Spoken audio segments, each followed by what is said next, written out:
Nouveau sursis pour Mohamed Bakar et ses 22 acolytes. Alors que la justice anjouanaise attend un retour du président déchu, la chambre d'instruction de la cour d'appel a placé à vendredi son délibéré sur une éventuelle remise en liberté. L'examen de cette demande a mis en œuvre un dispositif peu commun, une visioconférence entre le centre pénitentiaire du Port et le tribunal de Saint-Pierre. Jonathan Evrard. C'est par visioconférence que Mohamed Bakar et 21 des hommes qui l'ont accompagné dans sa fuite voient leur demande de mise en liberté examinée. 18 depuis la prison du Port et 4 depuis le tribunal de Saint-Pierre.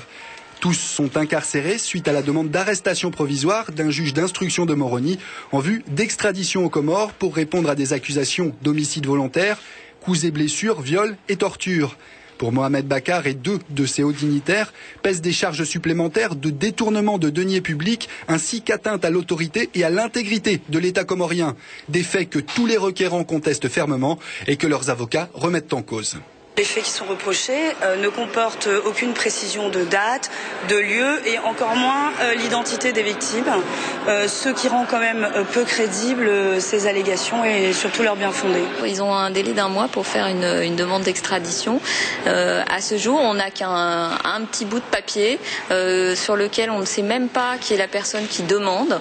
Et il y a une demande d'extradition, d'arrestation provisoire qui émanerait de l'Union des Comores mais qui est faxée depuis un fax métropolitain. Je ne sais pas d'où ça vient et je le répète, on ne sait pas qui fait cette demande. Même s'il reconnaît que l'État comorien n'a pas encore fourni les pièces justifiant les accusations pesant contre Mohamed Bakar et sa garde rapprochée, l'avocat général requiert le maintien en détention provisoire. Les raisons, l'absence de garantie de présentation en cas d'extradition et les risques de représailles à la Réunion. À l'intérieur et à l'extérieur de la salle d'audience, une quarantaine de ressortissants comoriens, incrédules face aux déclarations des requérants, qui expliquent que l'islam leur interdit de commettre tous les crimes dont ils sont accusés.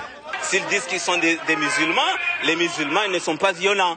Eux, ils ont pris le pouvoir par la force, ils ont torturé, ils ont massacré, ils ont empêché les gens dans leur pays et puis ils ont pris la fuite.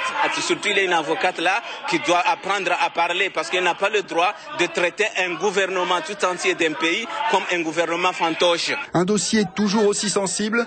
La décision de la chambre d'instruction de la cour d'appel a été mise en délibéré à vendredi prochain.